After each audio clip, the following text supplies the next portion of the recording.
Shalom, shalom, bien-aimés dans le Seigneur. J'espère que vous vous portez bien par la grâce de Dieu. Ici, c'est votre frère Ditor et je vous parlerai aujourd'hui sur l'amour du siècle présent. Bien avant cela, j'aimerais que nous prions. Père Dieu de grâce, je te rends grâce pour la vie de toutes ces personnes-là qui sont au son de ma voix. Je prie que ces paroles, en arrivant dans leurs oreilles, touchent leur cœur et produisent la repentance et un repositionnement dans leur vie spirituelle au nom de Jésus. Amen. Alors frères et sœurs, dans le livre des Actes, au chapitre 17, quand Luc parlait donc du parcours de Paul et de Silas, et il disait qu'ils avaient quitté donc la ville de Thessalonique pour arriver dans une autre ville de Bérée, et il disait de ces juifs-là qui sont dans la ville de Bérée, il disait qu'ils avaient des sentiments plus nobles que ceux de Thessalonique, parce que eux, ils examinaient chaque jour les Écritures pour voir si ce que Paul et Silas leur disaient était exact, contrairement à ceux de Thessalonique qui ne voulaient rien savoir de tout, qui croyaient avoir donc une connaissance parfaite. Et je vous invite donc à examiner les Écritures vous-même et à tirer une conclusion sur le message que vous allez écouter. Mais avant de rentrer dans les vifs du sujet, je vais d'abord nous présenter un homme dans la Bible que beaucoup ne connaissent pas peut-être. Il se nomme Démas. Alors, qui est Démas? Paul dit ceci quand il écrivit aux Colossiens dans le chapitre 4 au verset 14. Il dit: Luc, le médecin bien-aimé, vous salue ainsi que Démas. Donc on voit là que Paul cite Démas en disant que Démas salue également les Colossiens. Ce qui traduit le fait que Démas est connu par les Colossiens. Démas est donc assurément un proche de Paul dans le ministère. Et quand nous lisons dans Philémon, chapitre 1, verset 23, verset 24, nous pouvons lire encore Paul dire: Épaphras, mon compagnon de captivité en Jésus-Christ, te salue, ainsi que Marc, Aristarque, Démas, Luc, mes compagnons d'œuvre. On comprend alors que Démas est compagnon d'œuvre de Paul, au même titre que Luc et Marc que nous connaissons tous bien. Il n'était pas seulement un proche, mais un ministre du Seigneur, un compagnon d'œuvre de l'excellent Paul. Mais quand nous lisons ce qui suit dans 2 Timothée 4, versets 9 à 10, Paul dit: Viens au plus tôt vers moi, car Démas m'a abandonné par amour pour le siècle présent, et il est parti pour Thessalonique. Je dis, Démas m'a abandonné par amour pour le siècle présent, et il est parti pour Thessalonique. Bien-aimé, qu'est-ce qui est arrivé à Démas? Sans creuser plus profondément, on voit que les choses de ce monde ont fini par dévier Démas de la voie du Seigneur. Il avait pourtant bien commencé. Il a fait un choix de délaisser le ministère au profit de ce que l'apôtre Paul appelle amour du siècle présent. Soit Démas n'a rien compris de l'évangile, et je ferai un numéro sur la foi qui sauve, soit il avait compris et il a préféré le siècle présent. Dans tous les cas, son cœur s'est égaré. Et 1 Jean chapitre 2, verset 15 au verset 17 nous dit, donc je vais lire dans la version en français courant, il dit: N'aimez pas le monde, ni de ce qui appartient au monde. Si quelqu'un aime le monde, il ne lui est plus possible d'aimer le Père. En effet, voici ce qui appartient au monde: la volonté de satisfaire ses propres désirs ou de posséder ce que l'on voit, ainsi que l'orgueil fondé sur les biens terrestres. Eh bien, tout cela ne vient pas du Père, mais du monde. Le monde est en train de passer, ainsi que tout ce que l'on y trouve à désirer. Mais celui qui fait la volonté de Dieu vit pour toujours. Alléluia. À force d'aimer ce monde, les plaisirs de ce monde, la gloire de ce monde, la richesse de ce monde, nous donnons de la place à un moment dans notre cœur.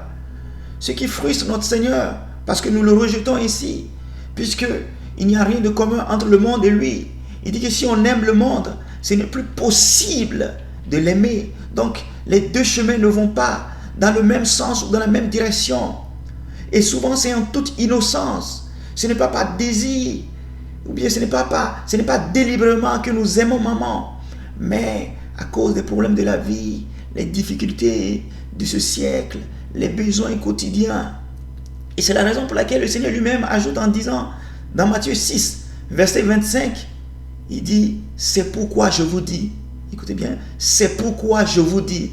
Alors là, il est en train d'expliquer qu'est-ce qui est réellement le problème, qu'est-ce qui peut constituer réellement la cause pour laquelle on peut aimer maman, on peut adorer un autre Dieu que notre Dieu. Il dit, c'est pourquoi je vous dis, ne vous inquiétez pas pour votre vie de ce que vous mangerez, ni pour votre corps de quoi vous serez vêtus. La vie n'est-elle pas plus que la nourriture et le corps plus que le vêtement? Alléluia. Alors bien aimé, je vais vous dire que nous devons oublier la pression sociale. Oublions la pression du monde.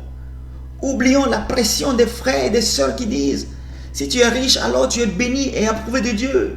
Si tu es un mari, alors Dieu t'approuve. Si tu as des enfants, alors tu es en accord avec Dieu. Oublions la pression de la famille. Des parents qui disent, oh, depuis là, tu n'es pas encore marié. Tu ne travailles pas. Tu n'as pas encore des enfants. Tu n'as pas encore acheté des terrains. Tu n'as pas encore des voitures. Oublions la pression de ceux qui nous comparent aux autres.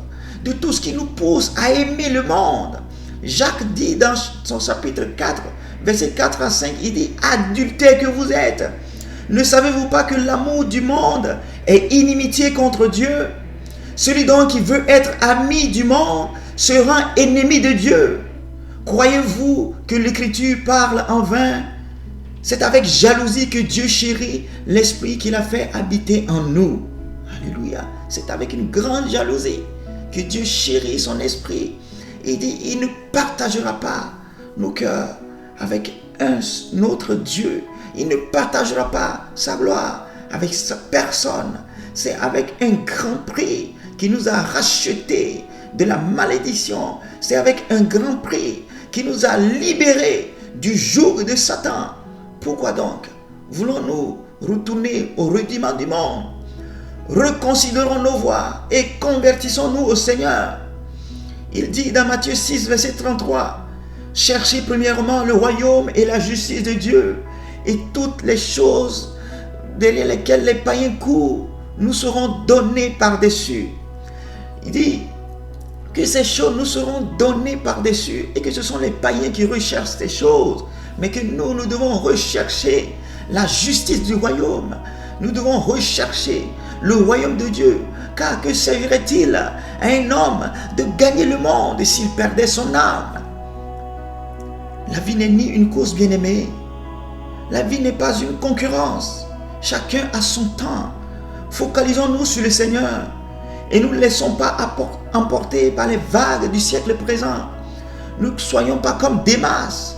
Ne soyons pas comme les Galates qui ont commencé par l'esprit, mais qui veulent terminer par la chair.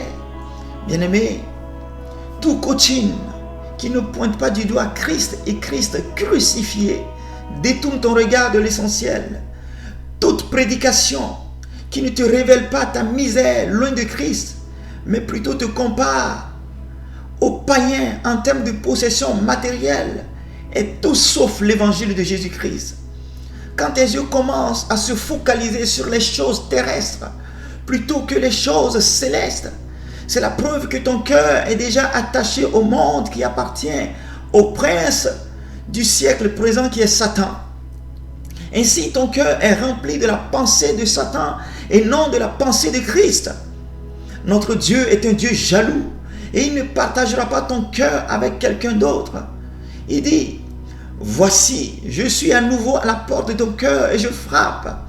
Si tu m'ouvres en jetant en dehors de ton cœur la volonté de satisfaire tes propres désirs ou de posséder, coûte que coûte, ce que tu vois, ainsi que l'orgueil fondé sur les biens matériels, alors j'entrerai. Mon Père et moi, nous viendrons et nous ferons notre demeure dans ton cœur.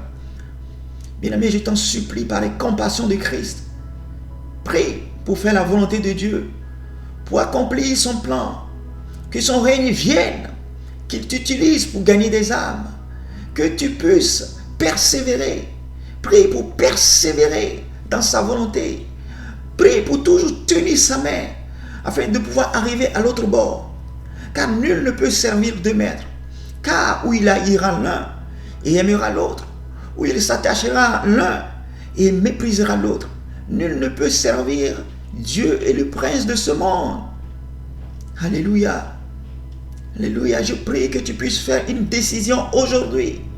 Je prie que tu puisses recadrer ta vie aujourd'hui. Ne te laisse pas emporter parce que le monde décidera. Mais tu dois être celui qui est la lumière.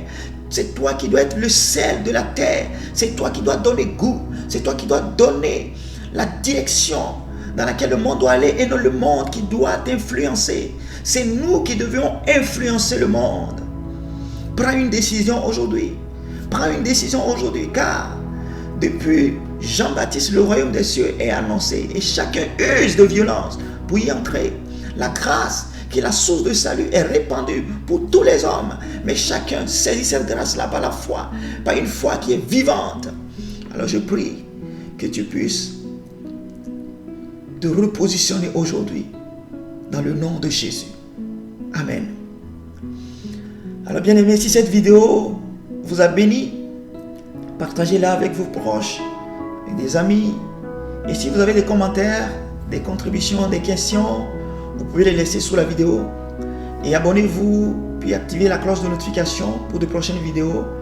Dans la paix, shalom, shalom, shalom.